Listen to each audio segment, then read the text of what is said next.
Hi hello എല്ലാവർക്കും പുതിയ വീഡിയോയിലേക്ക് സ്വാഗതം. പിന്നെ ഞാൻ ബീട്രൂട്ട് തോരൻ ഉണ്ടാക്കാൻ പോവുകയാണ്.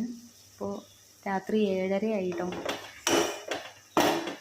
പിന്നെ നന്നായിട്ട് വേവാൻ വേണ്ടി വെച്ചിരിക്കുകയാണ്. ഇത് അങ്ങനെ ഉപ്പേരി അവിടെ ആവട്ടെ. പിന്നെ ചോറുണ്ട്, ചോറ് വെന്തുകൊണ്ടിരിക്കുകയാണ്, വേവട്ടെ.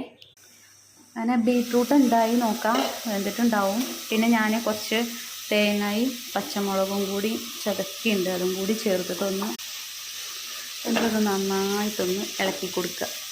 എപ്പോഴും ചോറ് ഇനി കഴിക്കൂല, ഇനി വേണ്ട എന്നൊക്കെ വിചാരിക്കും. എന്നാൽ തന്നെ വിചാരിച്ചത് സത്യം.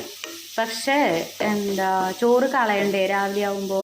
അപ്പം ഞാൻ വിചാരിച്ചു എന്തായാലും ചോറ് അങ്ങോട്ട് കഴിക്കാമെന്ന്. പിന്നെ തടി കൂടി, ഡയറ്റാണ്, അതാണ് ഇതാണ്, തേങ്ങ മാങ്ങ ചക്ക. പക്ഷേ ചോറും കറിയും ഉപ്പേരിയൊക്കെ ഉണ്ടാക്കി കഴിഞ്ഞാൽ എന്താ ചെയ്യുക, അങ്ങോട്ട് ആഗ്രഹം വരും, അങ്ങോട്ട് കഴിക്കും. പക്ഷേ ഈ ചോറ് കളയണ്ടേന്ന് ഓർക്കുമ്പോൾ കളയാൻ പറ്റൂലല്ലോ.